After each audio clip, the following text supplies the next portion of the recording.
Hello there Scapers, my name is Xenavilius and welcome to my ultimate Yakamaru guide. Yakamaru is the second raid boss out of the two currently in the game. You can kill it after killing Beastmaster Durzag, and if you're wondering why this is an ultimate guide rather than just a normal guide, well, ultimate guides aim to be really comprehensive in everything they cover, and this guide will be no different. This guide will cover everything from what the hell raids are and how you can start getting into Yakamaru, all the way to how the looting mechanics works and everything in between, of course, as well. This guide will be suitable for beginners to Yakamaru and also people with only a few kills, because it will cover all the different aspects and all the different mechanics, so you'll probably find out something that you didn't know before. And that's the aim of this video, to help you understand everything about Yakamaru and also develop strategies based on that understanding. Now, as a beginner, you don't want to be doing the following two roles, I'd say. You don't want to be doing north tanking or base tanking. You can do every other role, and this video will cover all the roles except CPR, poison tanking, north tanking and base tanking, because I've got guides for those. This guide is going to be similar to the Beastmaster Durzag guide in terms of how it's structured, except that I'm going to omit a few sections that cover the very basics of how to get into a raids group, because that's covered in the Beastmaster Durzag guide. And if you're doing Yakamaru, of course, I expect most people, well, everyone, to have done Beastmaster Durzag before. So you can either click on the sections on screen if you've got annotations on, or you can look in the description, or you can watch the whole guide. So I hope you guys enjoy. Raids in Runescape is a group encounter of up to 10 people, and usually 10 people, because it's much harder to do with less than 10 people, and these 10 people had to be using the grouping system, which I'll talk about later on. And the two bosses in raids both involve two pre-boss encounters followed by the boss encounters themselves. At Beastmaster, this is a wave of several waves of monsters before the boss actually comes out, and at Yakamaru this is called the puzzle, where you have to kill multiple waves of jellies before you can go through and start killing Yakamaru. And for both bosses you can't come back in after you die. However, you can loot even if you die, as long as you do at least 1 damage on either Beastmaster or Yakamaru before you died. You can only loot each boss once every 2 days, so 48 hours, and this reset is at reset, or 0000 game time. The unique loot includes the Mass Capability Codex, which unlocks 3 cool abilities, or 4 cool abilities: the Corruption Shot and Blast, the Onslaught ability, and the Storm Shards and Shatter ability, which is a combination. So 4 different abilities, and of course the Acto pieces for magic, ranged and melee, so 15 pieces in total. And this is non-degradable tier 90 tank armor with 2 special effects that I'll talk about at the end. The good thing about raids is that you're guaranteed an average of 5 mil per raid run of both bosses if you don't get any Acto or Codex. If you get Codex, obviously it's much more than 5 mil. If you get Acto, you'll get much less money, and this means it's a guaranteed 10 mil an hour in a given 30-minute full raid, which is a reasonable time for a decent team. Fast teams will get it in about 20 minutes. Slower teams will probably fail a few times, so it'll take a bit longer, but on average it'll take about 30 minutes to do your full raid. Since raids are the highest level group encounter in the game, maybe not the hardest is probably Hard Mode Viraga, but the second hardest group encounter in the game. Success hinges heavily on DPS, so it's going to be really hard for you guys to find a team who will accept you for less than the below requirements. Technically there are no requirements as such to actually go in and enter raids, or Mazcab, which is the planet on which raids take place, but the following are needed to join teams. So the usual stuff of 90 plus defense, 96 summoning for Pack-Yak, 96 Herblow for overloads, preferably supreme overloads if you have them as well, and 95 plus prayer for the turmoil and equivalent curses. Raids are only really done with magic or ranged, especially if you're a beginner. You do not want to be trying to use melee, so you want either 99 magic or 99 ranged. The cheapest option is probably a superior Zuriel staff, that is magic, tier 88, or if you want to go with tier 90, then Ascensions are also cheap as well. A high Invention level is also very useful to get augmented armor and weapons. If you want to figure out which perks are the best to put on your armors and weapons, then please check out my Perkscape video, which is a guide to the best perks in the game for PVM and skilling, and as well as slaying. But it's especially relevant to this video because I talk about all the perks you need for a good bossing setup. Dreadnips are not required right now because they've been nerfed, but this may change in the future, so if you want to go and get Dreadnips, that's fine as well, but it's not necessary because it doesn't do anything anymore, except it does a bit of damage, but oh well. And finally, it's also essential that you complete the World Wakes so that you've unlocked Death Swiftness and Sunshine. These are very, very key abilities for any high level PVM, not just for raids. So make sure you have those as well. It is time to have a look at the gear you're going to be needing if you want to do raids. And the first thing I want to say is that you do not want to be meleeing like I mentioned earlier, especially if you're a beginner or just mildly experienced, because it is very risky, especially at Beastmaster Durzag. At Yakamaru not so much, but definitely at Beastmaster Durzag. And so I'm only going to consider the magic and range setups. So the magic setup is DPS orientated. The options on the left are the ones that you should prefer to the options on the right, and the options on the left are the highest DPS options. But all of them are decent alternatives, and of course if you can augment and perk something up, it's much better than if you don't. So if you want to have a look at what the best perks are, again I'll mention the best invention perks guide that I made, and the link to that will be in the description below. It's also good to bring inferior raids armor, the one you can buy with Techie, from the guy just outside the raids entrance, because it doesn't degrade at raids at all. It doesn't even degrade even one bit. But if you use it outside of raids, it will degrade to dust eventually. So you can use it at raids even though it's not a DPS gear, but you only need to actually own it and have it in the bank for your chance of that piece to be doubled. You don't need to be wearing it. And if you have any questions on the gear, make sure to give me a shout in the comment section below. Hopefully there are quite a few options there for you to choose from. A quick word on the weapon. Tier 88 Superior Zuriel Staff is actually great value for money. The last time I checked it was quite cheap. It's almost as good as tier 90, and it's much cheaper than any other alternative you can see on screen. So definitely go for it if you're struggling for money. Otherwise go for the Nox Staff or Dual Seismics or the Sliske Staff. But Zuriel Staff, or Superior Zuriel Staff, is a great option.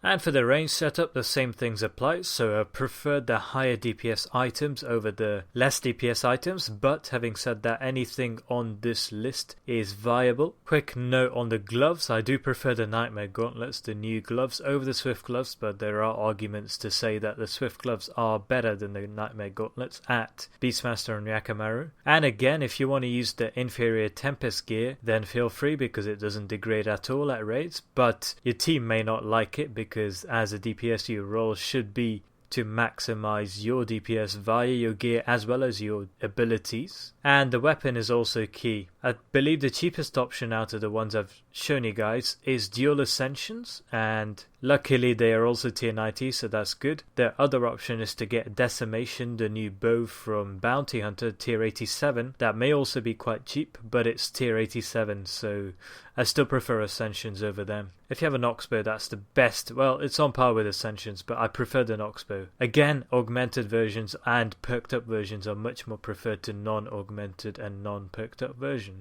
Now that you've had a look at the gear setups for range and mage, let's have a look at the other three setups. So the other three being the inventory, the action bar, and the familiar setup. So you want to bring a pack ek, of course, or a pack mammoth, for there's 2 extra spots if you want to. The setup is fairly similar to Beastmaster Durzag's setup. There are a couple of differences which I'll get onto, but first of all, the inventory should include the basic things: overloads, prayer renewals, super restores, brews and rocktails, and runes if you're maging, of course. Now the brews to rocktails ratio should be fairly high, especially if it's your first Yaka kill, because you will be eating a lot of food at Yakamaru, so you want to bring a lot of brews. Yakamaru won't wreck you like Beastmaster can do, but it will do constant and steady damage over time, so brews are very good for this. You might want to increase your restores as well, just to restore your stats up after brewing. You don't really need too many restores for prayer, you just need it for restoring your stats up from all that brewing. Again, you want a vigor and a sunspear. Well, sunspear is not essential, but sunspear with planted feet can be quite useful. But a vigor switch with a dren pot or replenishment pot. Weapon poison is also essential because Yakamaru is susceptible to it. You definitely need a shield, no matter what, guys. No matter what you're doing, you definitely need a shield for resonance from the jellyfish, which I'll talk about as well. And the Gothic staff special is also useful, but you only need one person to use it, so you can swap that out with debuffs such as vulnerability. Enhanced Excalibur for the heals is also very good. Sign of Life or Portent of Life, and Great Gunkan for the heal over time effect. And my familiar is also similar to what it was for Beastmaster Durzag. Again, you can put more brews in if you feel like it.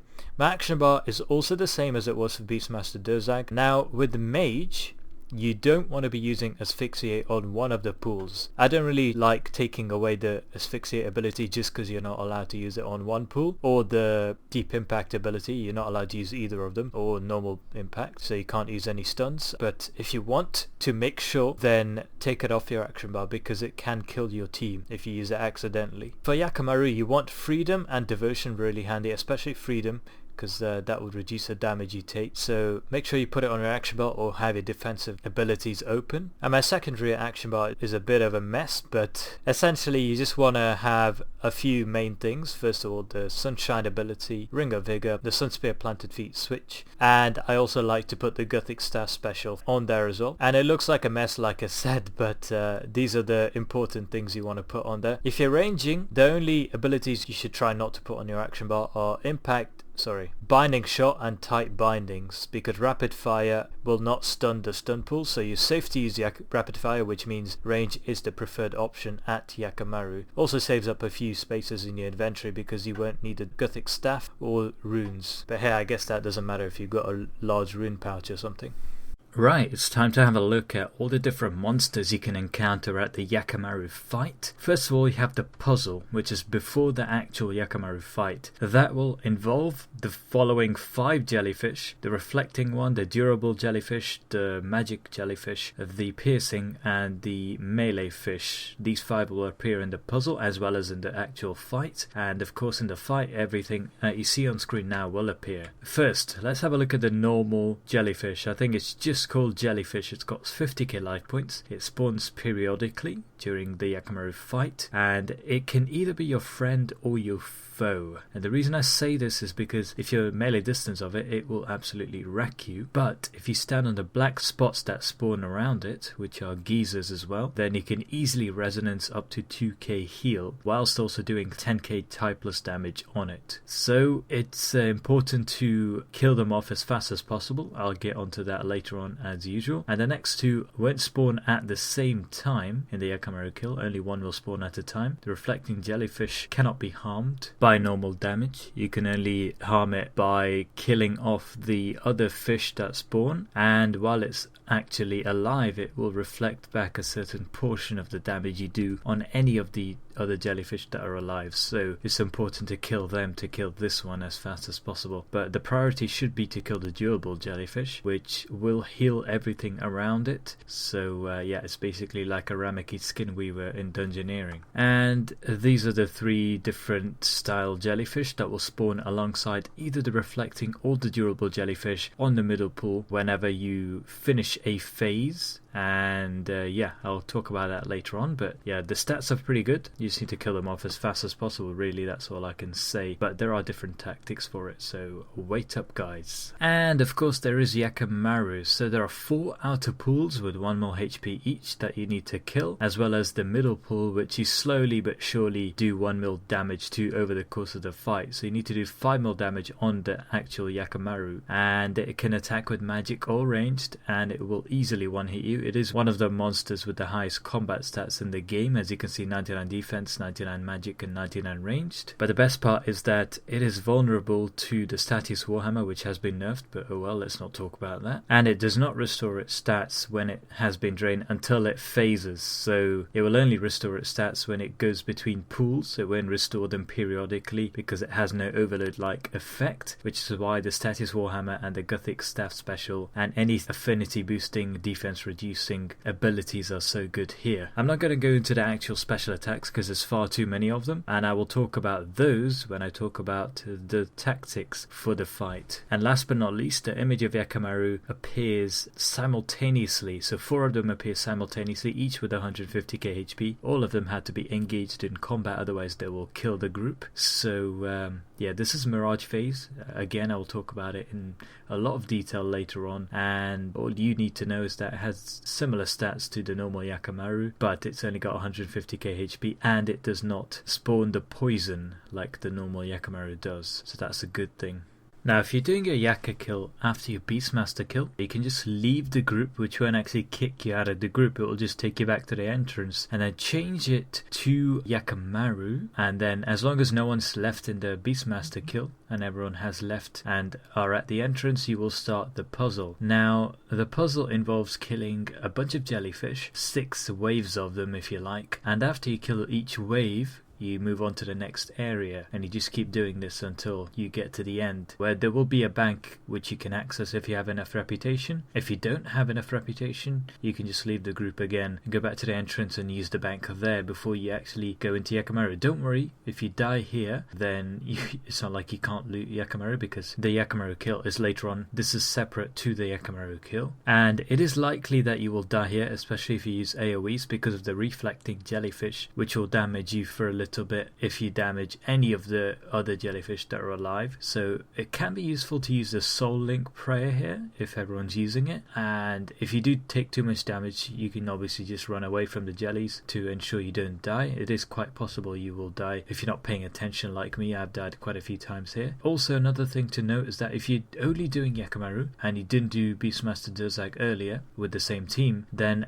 even if one person in your team has not done the puzzle since they last reset their loot, then all the team will have to do the puzzle again. And yeah, after all the jellies are dead, all you do is go one person needs to go to each of the 4 tiled areas, and one person needs to flip the tile near the bank, and the face that shows up on that tile has to be matched by standing on the same face on each of the 4 different tiles, and you need to stay on this for a few seconds. Once the bar above the person that flipped reaches full and everyone's standing on the correct tile, then you'll be able to jump through and start the Yakamaru kill. Now, as soon as you jump through, it will count as you having done the puzzle. So if you do Yakamaru again without resetting your loot, as long as everyone else in your team has also done the same, none of you will have to do the puzzle again. And that's useful because if everyone fails a kill and you have to go in again, then you won't have to do the puzzle.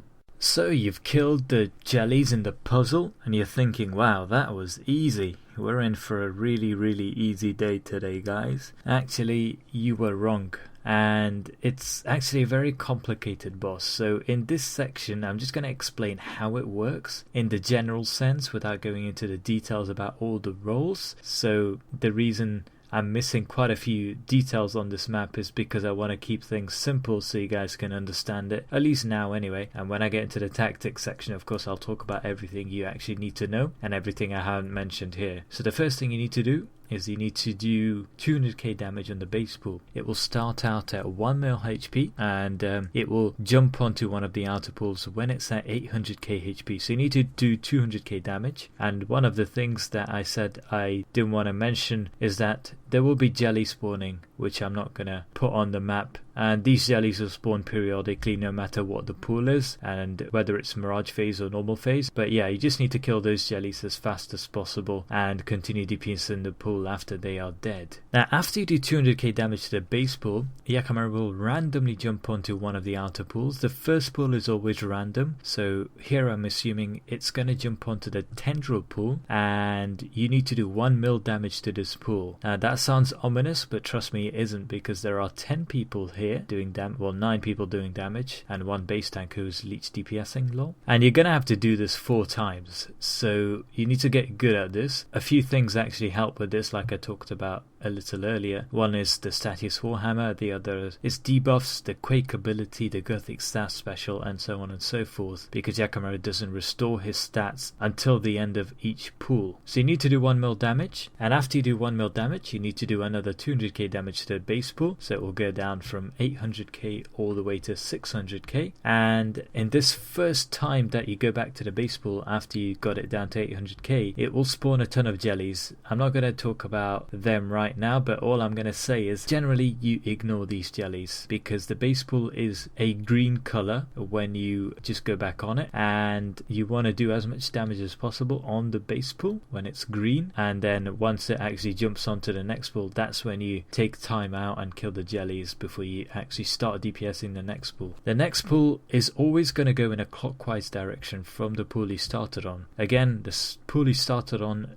will be random, It doesn't have to be any specific pool, but from there on it will always go clockwise. For example, if you started on tendrils, it will go on Sharknado after, and then quicksand, and then stun, and vice versa. So all the way from stun it will go to tendrils if you started on stun, for example. So you need to do 1 mil damage on the Sharknado pool as well. Again, you have to deal with the occasional jelly spawning, and I didn't mention this, but I will mention it in the tactics section. You do need to sort of slow down your DPS when the pool is at 100k life points remaining, so that the poison tank can go and get the poison and has enough time to go melee distance of the pool, so that you can actually finish the pool. If they don't do that and you DPS too hard, then you will have to redo the pool. So you got to watch out for that. I'll mention that now, but you will see it in action soon enough. And then you go back to the base pool, and this time this is one of 2 exceptions to the rule where you kill off the base pool as fast as possible and then kill jellies. The first exception is when the next pool is going to be the quicksand pool. If this is the case, you want to kill the jellies first and then kill the base pool. So do this, so kill the jellies first and then attack the base pool. So it should go from 600k to 400k life points when it phases to the quicksand pool. And again, you need to do 1 mil damage on the quicksand pool. And usually 2 people take the poison when this pool is at 100k, so that the next pool, the stun pool, is very fast. And generally the stun pool is by far the fastest pool to get 1 mil damage on because of the way it works. So you finish quicksand pool and then you go back to the base pool. It should be at 400k health right now, and you just kill it off as fast as possible. After you kill it off, it should be down at 200k and it should jump to the stun pool, and then you can kill off the jellies. And finally, you can do 1 mil damage on the stun pool. The most important thing to make sure you do not kill your team here is to not stun the pool. Counterintuitively, there's only going to be one dedicated person who will be stunning the pool. They know when to stun the pool, and nobody else should stun the pool. And generally you should be DPSing as much as possible straight after the stun, because that's when you can do most damage. So people tend to use snapshots, rapid fires and onslaughts straight after someone's stunned, and damage decreases exponentially over time, eventually going down to like 1 damage per hit or something, and that's when the next stun has to arrive. But that's not something you should concern yourself with. The main thing to note is that, again, you do 1 mil damage, which will go by a lot quicker than you expect. And if someone actually doubled up on poison, there will be one person in the team who will already be carrying the poison, so you won't actually need to slow down your DPS at 100k so that the poison tank can get it, because they would need to get it. This person will be melee distance, ready to go, and it should be done fairly quickly. Okay, so now we are on the verge of mirage phase, which is the real test. So you've done 4 outer pools, you've done 4 mil damage, and the base pool is at a 200k remaining damage. This is when the rules come into play. As a beginner, I would only recommend that you do either the DPS role, the generic DPS role in mirage phase, or either the jelly wrangler role or the shark 10 role. Now, all the jelly wrangler does is walk around evoking all the jellies onto them and not really concerning themselves with anything else, making sure the jellies do not attack their teammates and tanking the jellies. The shark 10 person is the person that closes the shark pool after it's killed, and they need to carry exactly 10 planks from the beach in their inventory in order for them to be able to do this. They also usually tank the shark mirage pool, which means they evoke it onto them and they make sure their teammates don't get wrecked. And there are 2 more roles up north, but you don't need to concern yourself with those because those are for more experienced people. So the first thing you should do is to note that this is the second exception to the killing jelly rule, which I talked about. So the first exception was you should only kill jellies if the next outer main pool is going to be the quicksand pool. And this is the other one. If the next phase is going to be mirage phase, then you need to kill all the jellies ASAP and then attack the base pool. Now you only do 150k damage this time, you don't do 200k damage. So when Yakamaru's base pool is at 50k damage remaining, it will go to mirage phase and all hell will break loose, my friends. It's not as bad as it sounds. All you do as a DPS is focus on the Sharknado pool, the mirage pool. It's only got 150k life points. It still burps out jellies, which hopefully the jelly wrangler will take take care of, and you can just keep attacking it, because if the jelly is on you, the best thing to do is stun it and walk away from it, or just tell the jelly wrangler to take the jelly. So you just do 150k damage and you don't worry about it, and the Shark 10 will close the pool, and then at this point the stun 5s will close the stun pool hopefully, and they will join the DPS pile, and so will the Shark 10. So the DPS pile will be enhanced now, so you can do the tendril pool. At this point everyone should be right next to the pool when it dies, so that they can spam the pool and close it. So you need at least 4 people to be spamming the pool for this to work, otherwise you have to redo the pool. So you need to make sure you're close to the pool, melee distance of it at the end, so that you can close it. And then you're on to the last pool, which is the quicksand pool. You got to be careful in this one so that you don't get sanded right when it's about to be closed. So you got to time it. Communication is key, and just close it. Everyone closes it. You need 4 people again to close it successfully, otherwise you have to redo it. And after that you're on the home straight. If you die now, well, you're bad, but you only got to do 50k damage on the base pool now, and that is fairly straightforward. And that is the end of the Yakamaru kill. So now let's have a look at how it's actually done. Alright, so once you're in and everyone is ready, it's time to put all that theory into practice and talk about everything you need to know from a DPS point of view first of all the way from the start of the kill to the end of the kill, right through mirage phase. So pot up, auras on, scrimshaws on, all that good stuff, and prayers on, of course, protect from range, and start attacking Yakamaru. So the first special attack we're going to see is the jelly special attack. This will happen throughout the entire kill periodically, and what you need to do is attack the jelly first of all, either stun it or just walk away from it, and then walk to one of the black spots. There'll be 5 on the floor. You just go to it, you stick on your shield and your resonance. It will heal you for 1.5k to 2k, and it will hit the jelly for 10k. Unfortunately I didn't attack the jelly, so Yakamaru sniped my resonance, which is quite unfortunate, but I still hit the jelly for 10k damage, which was good, and we almost killed it single-handedly without actually attacking the jelly. The next special is the drench. You will get a message, as you can see on screen now, and all you gotta do is use the freedom ability, and that will reduce the drench down, and it will halve the number of stacks on you without getting into too much detail. Do that as often as you can, even if you don't see the message, in case you forgot to do it earlier. Next we are on the quicksand pool now. So we just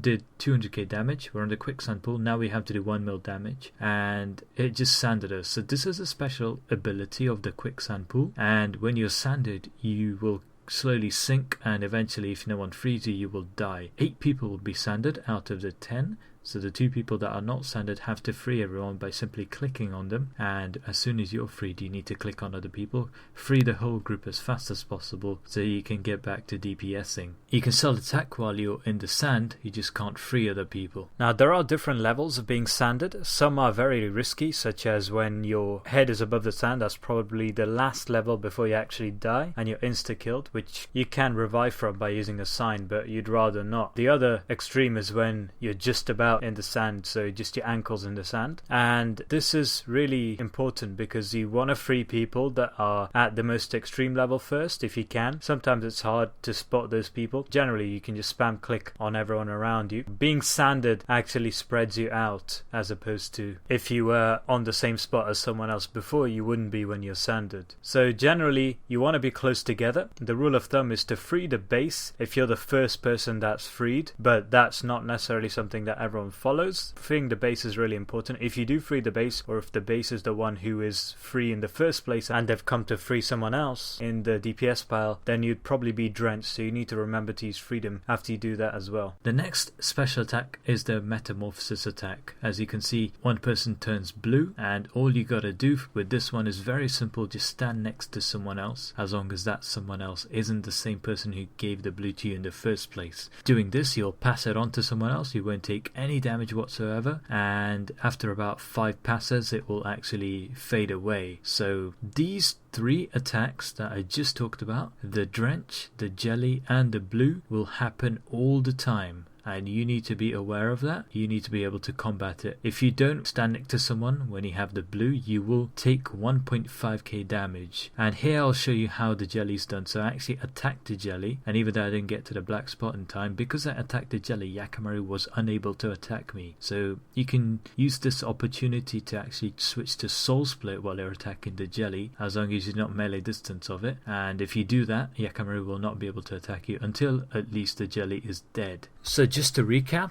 you attack the jelly, you stun it if required so that you can move away from melee distance of it. You stand on one of the black spots, preferably one of them that hasn't been stood on by someone else, and you switch your shield and resonance and soul split whilst doing all this if you want to get some extra heals out of it, because the Yakamaru is guaranteed to not hit you with its range attack whenever you're aggroed on the jelly. So that's basically how it works, and you finish it off if it hasn't died already, and you go back on Yakamaru. You also need to remember to do as much DPS as possible in amongst all this. It can be quite difficult to juggle all these things, but you need to make sure Death Swiftness and Sunshine are used as much as possible whenever they're off cooldown, except when Yakamaru's HP is around 200k or less, because then there wouldn't be much point using it. Because when Yakamaru gets to almost 100k HP, when it gets to 100k HP, then the poison will spawn, and you need to make sure you get off Yakamaru to give the poison tanks enough time to go and get the poison and then go back. In this case, there are 2 poison tanks. That's so that no one will have to get the poison in the stun pool, which happens to be the fastest pool. So that's why there are 2 poison tanks here. An important thing is that according to the rotation which you see on screen, you need to make sure that the next attack isn't sand. If it was sand, then the poison tanks would have been sanded and they wouldn't have been able to get on Yakamaru. In this situation, you would have had to sort of get off Yakamaru at 150k, make sure the sand ended, and then make sure it got to 100k.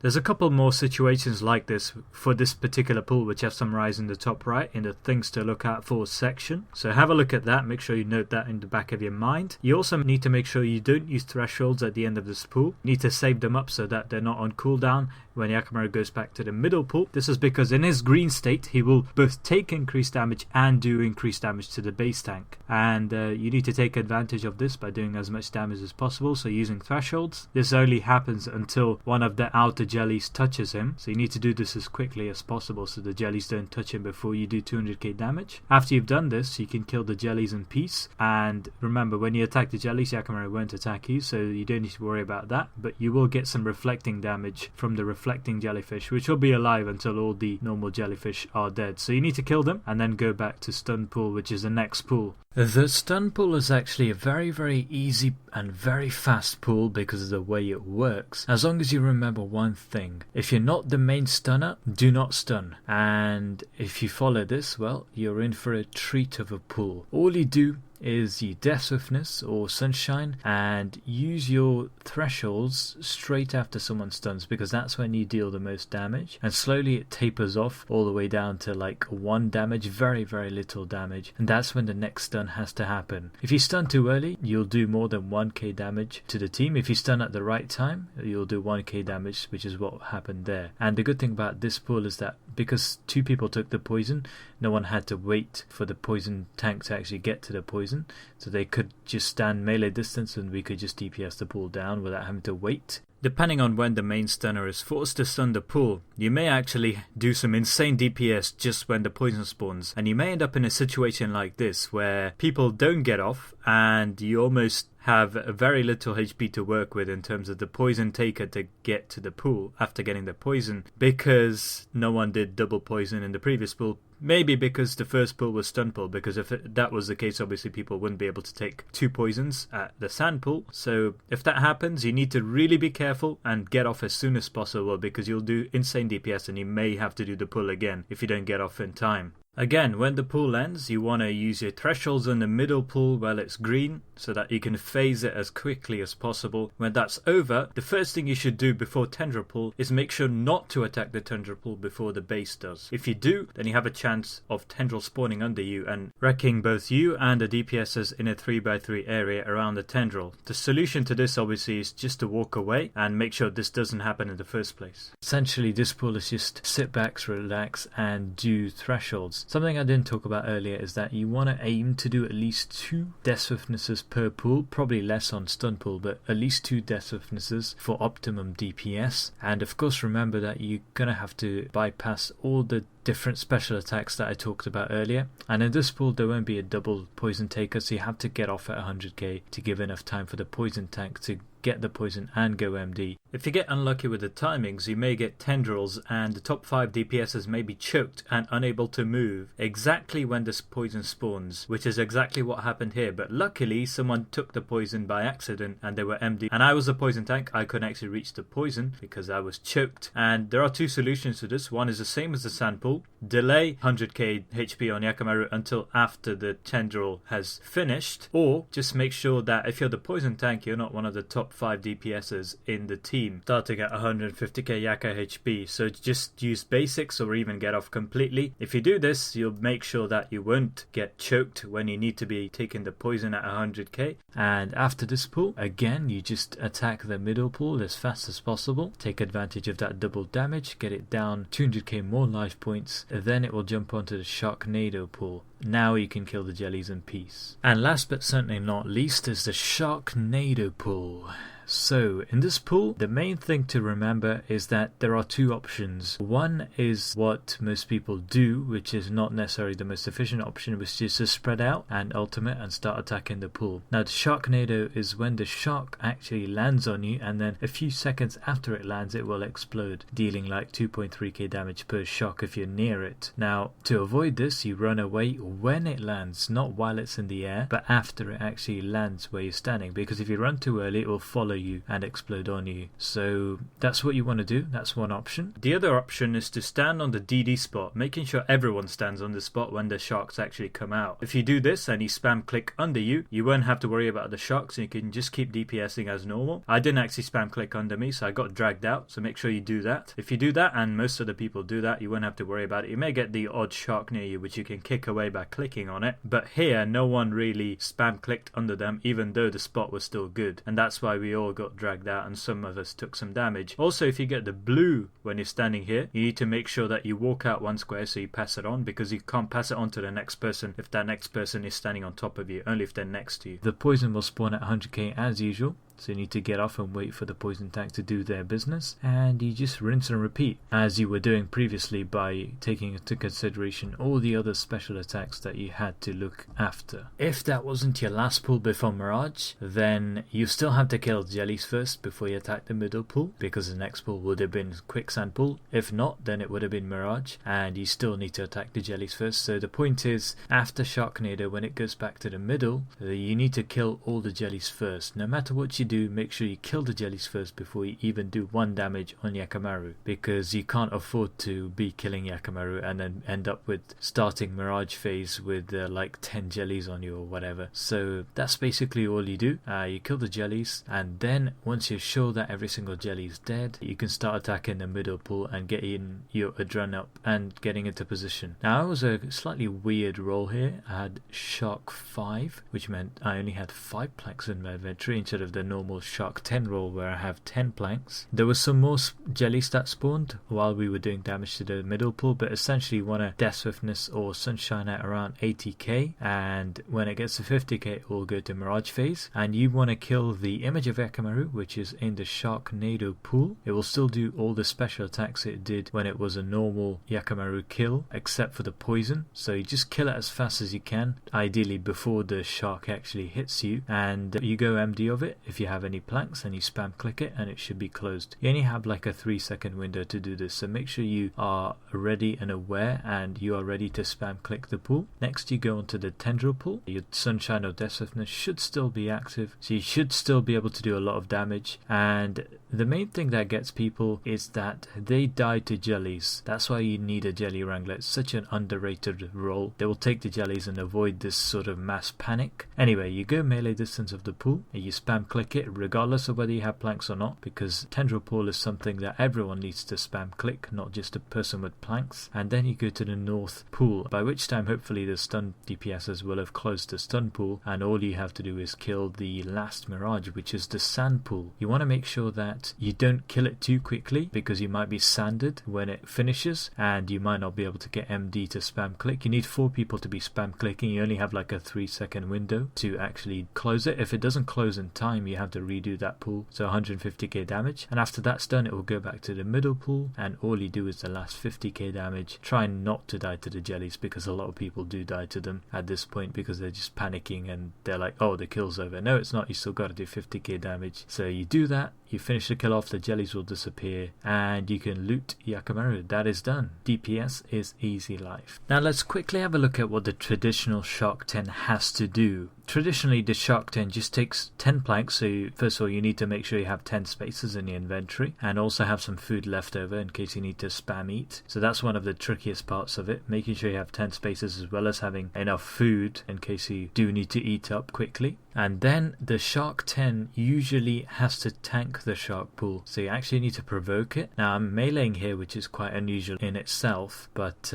principle is the same. You either go MD or you stay away and use protect from range, which you would normally do as a DPSer, and you just take it. If you need to use debilitate, devotion, that kind of thing, please feel free to do that. And being MD is quite useful because you can just immediately click on it and immediately close it, which is very, very cool. And last but certainly not least is the jelly wrangling role. It's possibly the most underrated role for a beginner because it doesn't involve you having any experience with mirage phase, so you help with DPS when you can. Whenever you see a jelly spawn, either north or south, you attack it and you provoke it onto you. And you can use things like ice barrage or multi-area of effect spells to try and enhance your ability to evoke these jellies onto you, and you just make them follow you. Protect from melee. If there are a lot of jellies on you, you can use devotion, and you just go around back and forth doing this, helping out with DPS wherever you can, making sure you don't lure the jellies onto your teammates, and also try and get them in a line rather than a circle, because then only one jelly will attack you. And yeah, you don't really need to be doing too much else, just make sure your teammates don't die like that,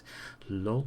But it's a very simple role, and it also minimizes the risk of failure both to your team and to yourself, because it's unlikely you'll die. You won't get attacked by Yakamaru while you're attacking the jellies, which is why you can protect melee, and your teammates won't have to worry about the jellies, which is the chief reason for failure, and also failure to go melee distance of the pools and spam clicking them. That's another reason as well for failing kills in Mirage Phase, and failing kills in Mirage Phase is a massive morale downer because you've come all this way and you have to do the whole kill again, having wasted what, 10-15 minutes or something like that. Now the looting system at Raids is fairly complicated, which is to be expected for such a complicated boss, but essentially the chance of getting a mass capability codex is 1 in 20. I believe that's the same for Beastmaster and Yakamaru. The chance of getting Acto is around 1 in 40 at Yaka and around 1 in 80 at Beastmaster, which means if you have any reroll tokens from the quest, the Gobi quest, then it's best to use them at Yakamaru for the increased Acto chance. You also double your chance even more if you own the inferior piece, inferior actor piece for the piece that you're, well, on par to get. And you can buy these with the techie you get from killing Beastmaster and Yakamaru. So the order in which you get these actor pieces, it depends on which boss you're killing. If you're killing only Beastmaster, you'll only get boots until you get all 3 boots, and then you'll start getting gloves, and then helms, and then legs, and then bodies. So you'll get all 3 styles of each piece first before getting all 3 styles of the next piece and so on, and that's the way it works. And as far as Yaka is concerned, you'll get all 3 style gloves first, and then boots, and then helm, and then body. So it's slightly different for Yakamaru. Now the first item, the first actor piece you'll ever get will be of the style you used to deal the most damage. So for example, my friend Wildman18 Dew did his first, well, I think it was his second ever raid kill. He did it with mage, and he got to the primeval boots first from Beastmaster. So that's what you can expect for your first ever piece. Not sure, I don't think it will work for the remaining pieces, but definitely for the first piece. And if you have run out of reroll tokens from the quest, the way you can gain a free reroll is to maximize your reputation in Mascab. There are several activities which do this. I'm not going to go into the details of it, but one of the major ones is by burying the Gobi burial charms you get from raids as loot. You might have them in your bank right now and you probably haven't noticed, maybe, but yeah, you can bury them for a big chunk of reputation. And there are some daily activities of course as well, which will help you progress towards that goal. Once you get 5k, you will have one free reroll shared between Beastmaster and Yakamaru, so 3 possible chances at Axo. And mathematically, the best chance is when you use your reroll token at Yakamaru. So you kill Beastmaster, you don't actually loot Beastmaster, you go to Yakamaru, kill Yakamaru, you loot Yakamaru, you reroll if it isn't an active piece, and then you loot Beastmaster. And that is the best chance of Acto mathematically. Fetcher at Raid's entrance holds both Yaka and Beastmaster loots if necessary. So if there's no one in the Yakamaru kill and you died, you don't need to go back to Yakamaru to be able to loot. You can just go back to Fetcher. You also have the option of rerolling either loot if you loot them both at Fetcher. Also, if you get kicked out of your group or you leave your group by accident, it doesn't matter. You can still loot from Fetcher. This only applies really if you don't want the little Tuzzy pet, because obviously if you want that, you want to reroll Beastmaster, and the chance of that is 1 in 512 flat. If you made it this far, thank you so much for watching. I know that's a lot to take in, especially with all the text on screen as well as all my rambling, but it's all essential if you want to become a good Yakamaru team member. Of course, you won't take most of that in. I just hope you took the most important stuff, which is how the boss works. The other stuff you will pick up as you do more kills, so that's one thing you need to remember. So I'm going to do my final tips from number 5 to number 1. Let's start off with the least important out of my top 5 tips. The least important is awareness. It is still pretty important, don't get me wrong. Being aware of what's going on and trying to pick up these little nuances about how Yakamaru works and how you can prevent dying or make sure you do something a little bit better. Things like that. You do need to be aware. So no drunk Yakamaru attempts, that's for sure. And no attempts at like 6 AM or anything like that after an all-nighter. Not if you're a beginner anyway. Number 4 is learning from mistakes. You will be making a lot of mistakes. Trust me, I made so many mistakes. I am pretty bad in general, so it was even worse for me, but despite that you will be making a lot of mistakes, and you need to tell yourself that it's okay to do that. Other people might rage at you, some people may understand if you're a beginner, but you need to tell yourself it's okay to do that. It's not a problem as long as you don't make the same mistake again. That's what matters. So learning from mistakes is absolutely key, because in Yakamaru you will be making a lot. Number 3 is willingness to learn. Your value as a member of a team goes up. Even if your KC is low and you don't have much experience, your value as a member goes up massively. If you're willing to learn new roles, your value will increase and people will start to take attention. As I said before, I've got a few other guides that you might want to watch to learn some of the more complicated roles at Yakamaru. This is very important in the long term, not necessarily for a successful kill as such, but a successful continuous streak of raids every 2 days, for example. You will need to be able to do this. Number 2 is good DPS rotations, and I can't stress this enough. DPS is the key to Yakamaru, even more so than at Beastmaster. So you need to be able to DPS well, and you need to be able to step up when it matters. For example, when someone dies.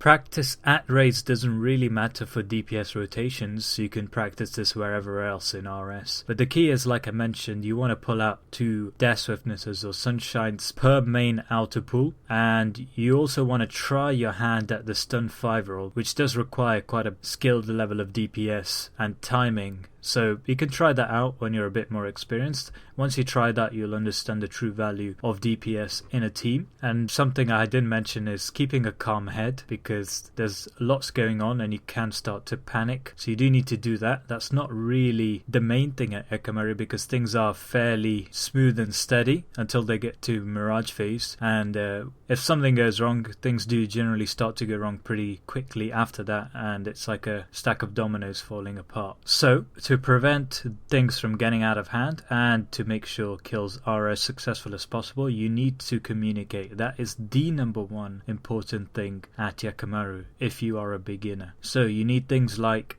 TeamSpeak and Discord. Unlike for Beastmaster, where I said that public chat was enough, it's not enough for Yakamaru. You do need to be able to use TeamSpeak or Discord or Skype or something like that with at least a few members of your team, if not all your team. And this is so that they can remind you of things you may not have in the back of your mind, because there's so many things to remember. So it's important for that, but it's also important to alert people if things go wrong, and generally it's very useful for Yakamaru until you get a few kills under your belt, until you are a little bit experienced, and until you're confident that you don't need other people's guidance in real time in order to get the kills. But even if you don't use TeamSpeak, make sure you do communicate in the public chat or in the group chat, especially if you die. One of the most annoying things is if you are a role and you die and you stay silent about it, and people are trying to figure out who died and what they were and trying to replace them mid-kill. That's the most annoying thing. So you need to tell people when you die, if you die, and why you die, instead of raging about it, and what role you were. And that's about it, really. Those are my 5 top tips for Yakamaru. Well, 6 I guess. But yeah, thanks a lot for watching. I really hope it helped you guys. It took me forever to make this video, and I mean like a long time. Not quite forever, of course, but